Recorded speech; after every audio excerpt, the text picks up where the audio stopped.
ఎమ్మెల్యేల party ఫిరాయింపు case విచారణ ఇవాళ సుప్రీంకోర్టులో విచారణకు రానుంది. బీఆర్ఎస్ లో గెలిచి కాంగ్రెస్ లో చేరిన 10 మంది ఎమ్మెల్యేలపై స్పీకర్ చర్యలు తీసుకోవడం లేదని బీఆర్ఎస్ సుప్రీంకోర్టును ఆశ్రయించింది. ఇక జస్టిస్ బిఆర్ గవాయ్ ధర్మాసనం విచారణ చేపట్టనుంది. గత విచారణ సందర్భంగా స్పీకర్కు ఎంత సమయం కావాలని సుప్రీంకోర్టు ప్రశ్నించింది. స్పీకర్ చెప్పకపోతే తామే నిర్ణయించాల్సి ఉంటుందని కూడా కోర్టు స్పష్టం చేసింది. ఈ నేపథ్యంలో సుప్రీం ధర్మాసనం తీర్పుపై ఉత్కంఠ నెలకొంది.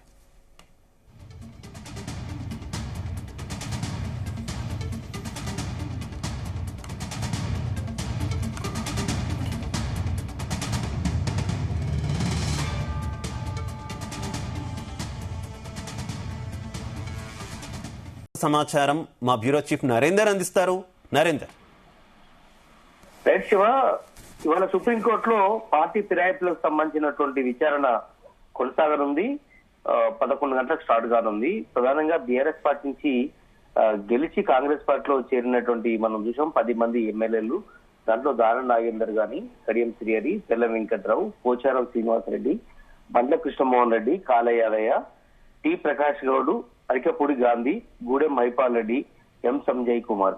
దీంట్లో ప్రధానంగా దానం నాగేందర్ మీద కానీ కడియం శ్రీహరి మీద కొంచెం సీరియస్ గా బీఆర్ఎస్ పార్టీ హైకోర్టు కారాడు వెళ్ళింది.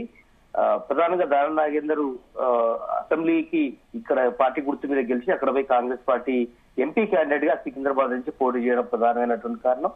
దీంట్లో కడియం శ్రీహరి మీద కూడా ప్రధానంగా విమర్శ కూడా చేసింది. దమ్ముంటే రాజీనామా చేయండి, మేము గెలుచుకుంటాం మీ సీట్లు కూడా. అయితే ఇప్పటికే హైకోర్టు దగ్గరికి వెళ్ళిన నేపథ్యంలో హైకోర్టు కూడా చెప్పింది స్పీకర్ పరిధిలోకి మేము చెప్తున్నాం, స్పీకర్ తుది నిర్ణయం తీసుకోవాలి అని. స్పీకర్ ఎంతకాలం కూడా నిర్ణయం తీసుకునే నేపథ్యంలో బీఆర్ఎస్ అధిష్టానం సుప్రీంకోర్టుకు వెళ్ళింది. సుప్రీంకోర్టులో చాలా సీరియస్ గా వాదనలు లాస్ట్ టైం మనం విన్నాం. విచారణ కొనసాగింది. ఆ సందర్భం కూడా చెప్పడం జరిగింది, ఇంకెంతకాలం మీకు టైం కావాలి, మీరు ఎందుకు వాళ్ళ మీద యాక్షన్ తీసుకోవట్లేదు, అనర్హత వేడి వేయడానికి మీకున్న అభ్యంతరం ఏంటి అని కూడా స్పీకర్ ని దృష్టిలో పెట్టుకుని ధర్మాసనం చెప్పినటువంటి పరిస్థితి. కేసు విచారణ జరపనున్నది ఈ రోజు కూడా బిఆర్ గవాయ్ ధర్మాసనం జస్టిస్ జరపనున్న నేపథ్యంలో కాంగ్రెస్ పార్టీలోకి చేరినటువంటి 10 మంది ఎమ్మెల్యేలపై తెలంగాణ అసెంబ్లీ స్పీకర్ చర్యలు తీసుకోవడం లేదు కనుక సుప్రీంకోర్టుని గతంలో ఆశ్రయించిన నేపథ్యంలో ఈ రోజు విచారణ మరొకసారి జరగనుంది. ఎమ్మెల్యేల అనర్హత పిటిషన్ సంబంధించి స్పీకర్ ఎంత సమయం కావాలని ఇప్పటికే చెప్పిన నేపథ్యంలో కనుక ఎంత సమయం పడుతుందో స్పీకర్ చెప్పకపోతే తామే నిర్ణయం తీసుకోవాల్సిన అవసరం ఏర్పడుతుందని ధర్మాసనం స్పష్టం చేయని నేపథ్యంలో ఈ రోజు విచారణ చాలా ఇంట్రెస్టింగ్ ఉండబోతోంది. ఈ రోజు ముకుల్ రోహిత్గి స్పీకర్ తరఫున న్యాయవాది, అదేవిధంగా మనం ఇంత ముందు చెప్పినట్టుగా అదేవిధంగా అడ్వకేట్స్ అంటే ముఖ్యంగా బీఆర్ఎస్ తరఫున వాదించబోతున్నటువంటి లాయర్ కావచ్చు, అదేవిధంగా స్పీకర్ తరఫున ముకుల్ రోహిత్ కావచ్చు, ఇవాళ వాదనలు వినిపించే అవకాశం ఉంది. ఇప్పటికే 10 నెలలు పూర్తయిన నేపథ్యంలో ఇది రీజనబుల్ టైము. ఇప్పటికే ప్రభుత్వం వచ్చి ఆల్మోస్ట్ 13-14 నెలలు అయిపోతుంది. పార్టీ మారారు, అయినా ఎందుకు వాళ్ళ మీద యాక్షన్ తీసుకోవడంలో మీకు అభ్యంతరం ఉంది, లేదంటే మేమే తదుపరి చర్యలు మేము తీసుకుంటామని సుప్రీంకోర్టు చెప్పిన నేపథ్యంలో ఈ రోజు విచారణ అనేది చాలా ఇంట్రెస్ట్ గా మారబోతుంది. ఇప్పటికే 1-2 రాష్ట్రాల్లో కూడా ఇట్లా పార్టీ మారిన వారిపై అసలు లోకల్లో ఉన్నటువంటి హైకోర్టులు నిర్ణయం తీసుకునే నేపథ్యం. అదే సమయంలో స్పీకర్ కూడా కాలయాపన చేయడం పట్ల సుప్రీంకోర్టు కూడా గతంలో దీని మీద కొంత డైరెక్షన్ ఇవ్వడం జరిగింది. బట్ అందుకనే ఈసారి గత తీర్పులను దృష్టిలో పెట్టుకొని బీఆర్ఎస్ పార్టీ కూడా అప్పీల్కి వెళ్లిన నేపథ్యంలో ఖచ్చితంగా యాక్షన్ తీసుకుంటుందనేటువంటి నమ్మకంతో బీఆర్ఎస్ నేతలు ఉన్నారు. సుప్రీంకోర్టు ఈ రోజు వెలువరించేటువంటి తీర్పు ఏదైతే ఉందో అది ఖచ్చితంగా ఈ వాదనల తర్వాత మనకు స్పష్టత వచ్చే అవకాశం అయితే కనిపిస్తోంది.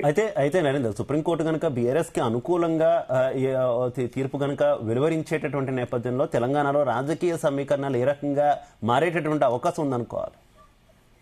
ఒకవేళ సుప్రీంకోర్టు కనుక బీఆర్ఎస్ కి అనుకూలంగా తీర్పు కనుక వస్తే ఖచ్చితంగా బీఆర్ఎస్ చాలా అడ్వాంటేజ్ అయ్యే అవకాశం ఉంది. బీఆర్ఎస్ దాన్ని ఓన్ చేసుకునే అవకాశం ఉంటుంది. ఖచ్చితంగా ప్రజాక్షేత్రంలోకి వెళ్లి జనాలను మొబిలైజ్ చేసుకునే అవకాశం అయితే కనిపిస్తుంది. ఖచ్చితంగా వారి మీద వేటు పడబోతున్నటువంటి నేపథ్యంలో ఖచ్చితంగా కూడా ఉప ఎన్నికలు అనేది రావడం తథ్యం. ఉప ఎన్నికలు వస్తే ఖచ్చితంగా అక్కడ మళ్ళీ వారి స్థానంలో బీఆర్ఎస్ పార్టీ ఆల్టర్నేటివ్ అభ్యర్థులు తయారు చేసుకొని పెట్టుకుని ఉంది. ఇప్పటికే వాళ్ళ నియోజకవర్గంలో ఇప్పటికే సెకండ్ లీడర్లను తయారు చేసుకున్న నేపథ్యంలో వాళ్ళని పోటీకి దింపి ఖచ్చితంగా వారిని ఓడించాలన్నటువంటి సీరియస్ కసరత్తు చేస్తోంది. కానీ అదే సమయంలో కాంగ్రెస్ పార్టీ కూడా అంతే సీరియస్ గా ఇప్పుడు ఎవరైతే ఎమ్మెల్యేలు ఉన్నారో వారు మళ్ళీ వాళ్ళకు దింపే అవకాశం ఉంటుంది. కనుక నిజంగానే అలాంటి పరిస్థితి వస్తుందా లేదా అని మనం చూడాల్సిన అవసరం ఉంది. ఇంకా 10 మంది మీద వెయిట్ అనేది అంత ఆషామాషి వ్యవహారం కాదు. ఒకవేళ అలాంటి పరిస్థితి కనుక వస్తే ఖచ్చితంగా 2 పార్టీలు చాలా సీరియస్ గా కసరత్తు చేసుకునే అవకాశం ఉంది. ఒక మాట ప్రధానంగా ఇక్కడ కనిపిస్తుంది, దాన నాగేందర్ లోక్సభకు పోటీ చేశాడు కాబట్టి కాంగ్రెస్ అండ ఒక కప్పుకొని ఉన్నాడు కాబట్టి ఖచ్చితంగా గుర్తు మీద పోటీ చేసిన నేపథ్యంలో యాంటీ డిఫెక్షన్ లా వర్తిస్తుంది అనేటువంటి వాదనలు ఇప్పటికే బీఆర్ఎస్ లీగల్ టీం ఫైట్ చేస్తోంది. అదే అంశాన్ని సుప్రీంకోర్టులో కూడా పలు ఉదాహరణలతో కూడినటువంటి అంశాలు లేవనెత్తారు. కనుక దాన నాగేందర్ విషయంలో వాళ్ళ వేటు పడితే ఫస్ట్ అతని మీద వేటు పడే అవకాశం ఉంటుంది. దాని తర్వాత కడియం శ్రీరెడ్డి కానీ మిగతా వాళ్ళ మీద వేటు పడే అవకాశాలు ఉంటాయి. అది కూడా మనం చూడాల్సిన అవసరం ఉంది. సరైనటువంటి ఆధారాలు కావచ్చు. దాంతో ఇంకా అంతలోకి మనం చూసాం స్పీకర్ కార్యాలయం నుంచి కూడా నోటీసులు ఆ నోటీసులకు రిప్లై ఇచ్చే టైం కూడా ఉంది. ఇంకా అదే సమయంలో ఈ రోజు సుప్రీంకోర్టు మరి స్పీకర్ తీసుకున్నటువంటి నిర్ణయం మీద ఇంకొంచెం టైం తీసుకుంటుందా అనేది చూడాల్సిన అవసరం ఉంది. మరోవైపు ఇటు స్పీకర్ తరఫున వాదన వినిపిస్తున్నటువంటి ముకుల్ రోహత్గి వాదనలు ఏ రకంగా ఉండబోతున్నాయి? ఎందుకంటే మరికొంత సమయం ఏమైనా అడిగే అవకాశం ఉందా? ఇప్పటికే నోటీసులు జారీ చేసినటువంటి నేపథ్యంలో ఖచ్చితంగా కొంత టైం కావాలని అడిగే అవకాశం ఉంది. ఎందుకంటే స్పీకర్ కార్యాలయం నుంచి వాళ్ళకు నోటీసులు అందాయి కాబట్టి ఆ నోటీసులకు వారు రిప్లై ఇచ్చే టైము వాళ్ళు చెప్పలేదు. వాళ్ళు ఎంతవరకు ఎన్ని రోజులలో రిప్లై ఇస్తారో ఎమ్మెల్యేలను చూడాలి. 10 మంది ఎమ్మెల్యేలు అయితే ఈ మధ్య కాలంలో ప్రత్యేకంగా సమావేశం ఏర్పాటు చేస్తున్నారు. దానికి వేం నరేందర్ రెడ్డి ముఖ్యమంత్రి సలహాదారుగా ఉన్నారు. కాంగ్రెస్ పార్టీలో కీలక నేతగా ఉన్నారు. ఇప్పటికే రేవంత్ రెడ్డి ఆయన పురమాయించి వాళ్ళ తరఫున సుప్రీంకోర్టులో గట్టిగా ఫైట్ చేసే విషయంలో స్పీకర్ తరఫున ఏదైతే అడ్వకేట్స్ ఉన్నారో అది ఖచ్చితంగా చాలా గట్టిగా ఫైట్ చేసే అవకాశం అయితే కనిపిస్తుంది.